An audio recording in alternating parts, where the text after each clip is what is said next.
Is the Middle East on the verge of a devastating new war? On the 1st of October 2024, Israel announced that its forces had entered southern Lebanon in what it called a limited operation to strike Hezbollah targets. Coming after weeks of escalating tensions that saw Israel stage several high-profile operations against the group, even killing its long-standing leader, there are fears that this marks the start of another major war in Lebanon. However, as Iran retaliates, there are growing fears that the conflict may be about to become far wider and far more dangerous. So, what lies behind the present conflict, and could it finally spark a full-scale war between Israel and Iran? Hello and welcome. If you're new to the channel, my name is James Ker-Lindsay, and here I take an informed look at international relations, conflict, security and statehood. We tend to think of wars as military confrontations between two opposing sides, but this isn't always the case. Sometimes the parties want to avoid direct armed conflict. Usually this is because they fear the devastating consequences of a full-scale confrontation. In such cases, they may instead resort to using proxies. One or both sides use a third party, such as another country or an insurgent group, to attack the other. However, while these proxy conflicts can continue indefinitely, they sometimes escalate into direct wars. This could be through miscalculation. For example, if a proxy carries out an attack that's simply too serious to be ignored. Alternatively, one of the sides may decide that the time has come to face its opponent directly. One of the best examples of a proxy conflict that appears to be teetering on the edge of a full-scale war is the long-standing confrontation between Israel and Iran. For many decades, Iran has armed, financed and trained the Lebanese Shia militia, Hezbollah, as well as regular skirmishes along the border, which even led to a major conflict in 2006. This has seen the group often fire missiles directly into Israel. But as tensions again escalate between Israel and Hezbollah, could this be the moment that the proxy war ends and a direct conflict between Israel and Iran begins? Lying immediately to Israel's north, from the start, Lebanon has been a central actor, both willingly and unwillingly, in the conflicts that have beset the Middle East over the past 80 years. For example, it was one of the 5 Arab states that joined forces with the Arab Palestinians to unsuccessfully attack the new state of Israel when it proclaimed independence in May 1948. This failure would have a profound consequence for the country.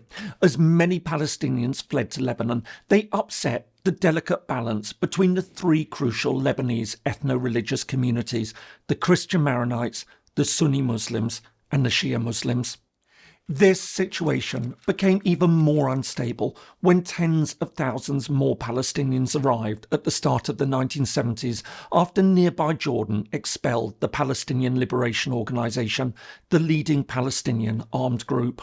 With Palestinians now representing up to 15% of the Lebanese population, they allied with other groups to end the dominance of the Maronite Christians. This came to a head in 1975, sparking what would go on to become a bitter 15-year civil war. As the Lebanese civil war raged, 2 key events occurred that would lay the foundations for today's conflict. The first was the overthrow of the Iranian monarchy in January 1979, which led to the creation of a new theocratic regime that was fiercely opposed to Israel's existence. Secondly, as the civil war raged in Lebanon, Palestinian forces in the country seized the opportunity to step up their attacks on neighbouring Israel.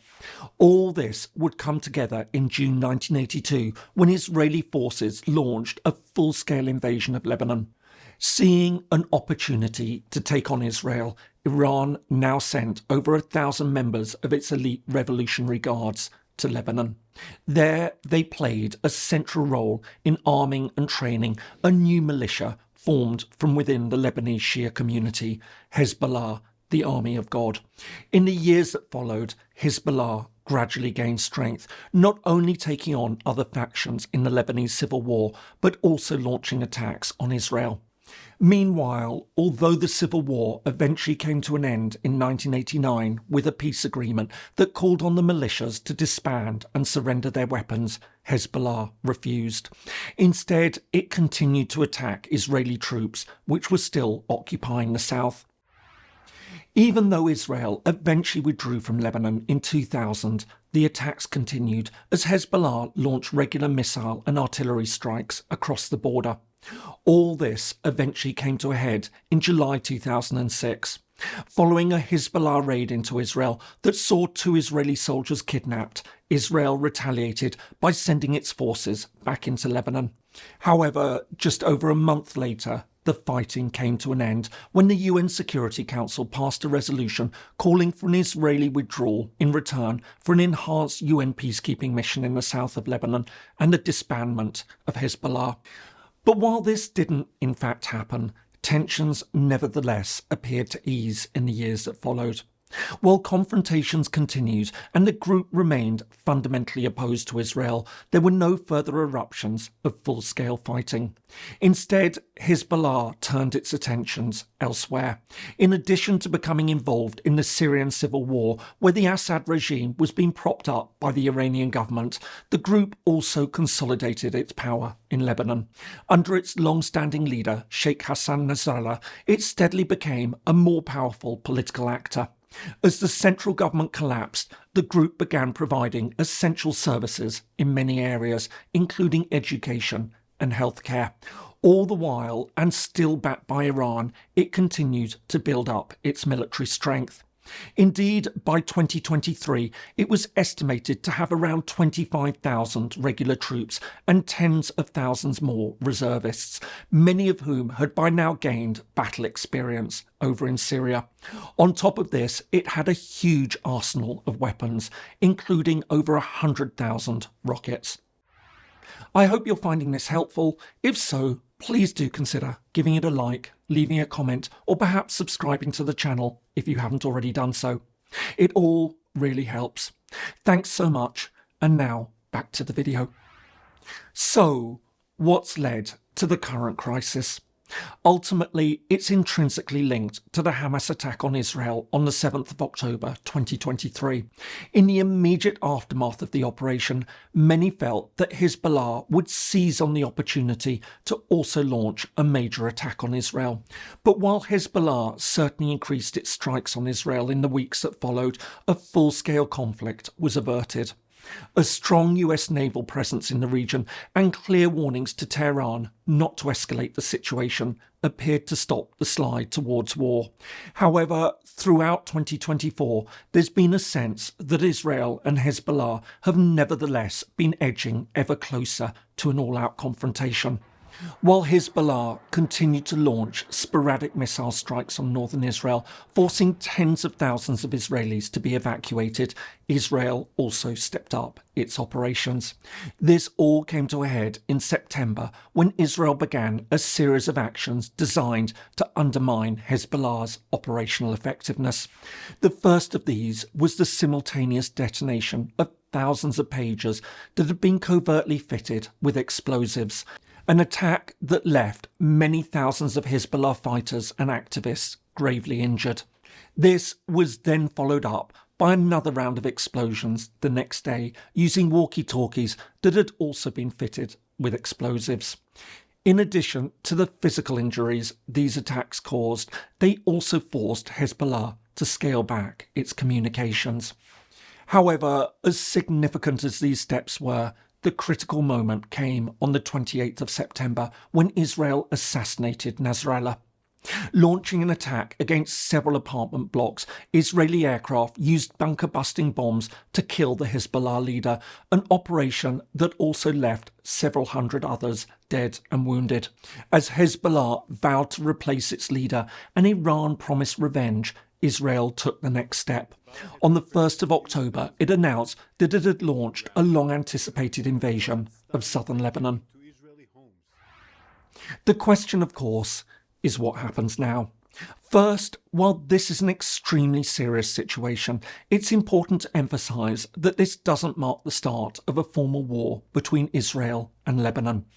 Indeed, it was telling that Lebanese troops withdrew from the border areas just hours before the start of the attack.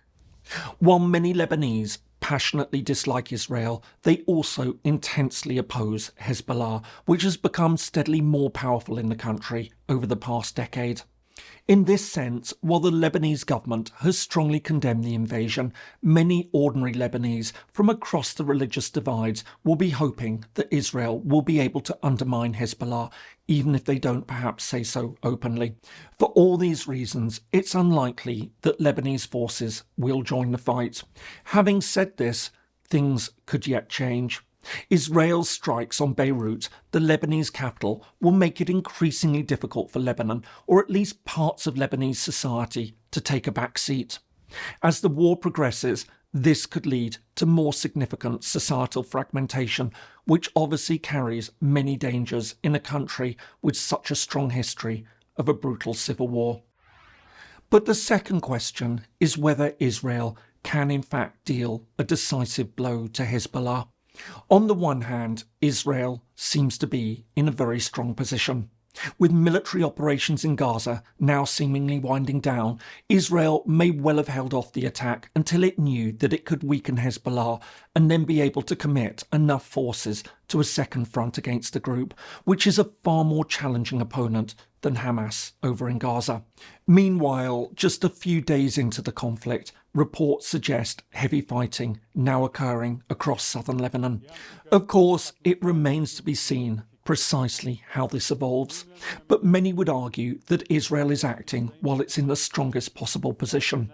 Its pager attacks on thousands of Hezbollah fighters and the assassination of Nasrallah will have dealt a massive military, political and psychological blow to the organisation.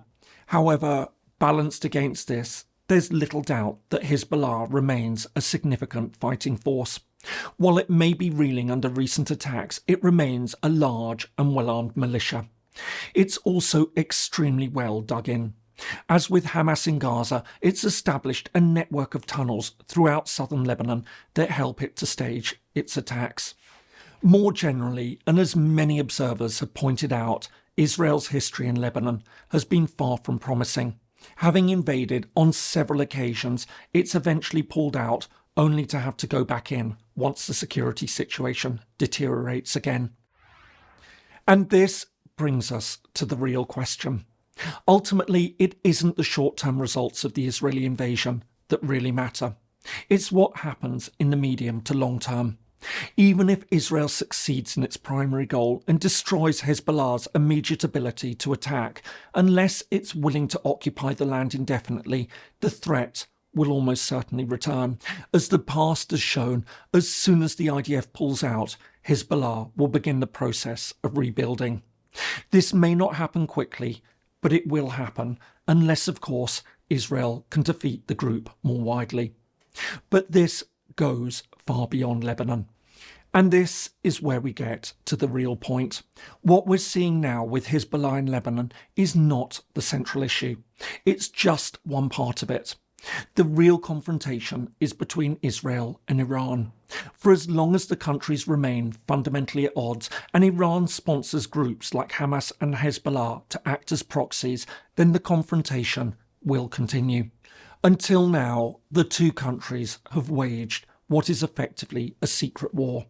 But this is now changing. The conflict between the two is becoming ever more open.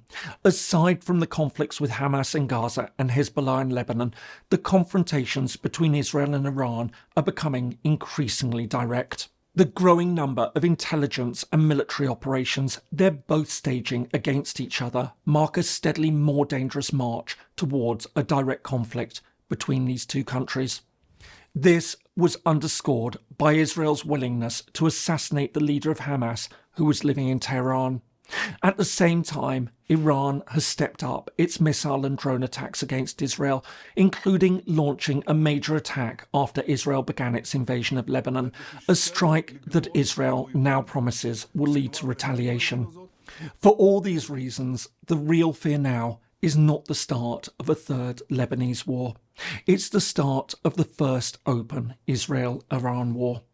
A long-standing proxy conflict now appears poised to become a devastating full-scale confrontation. But of course, there's a long history to the Iran-Israel relationship.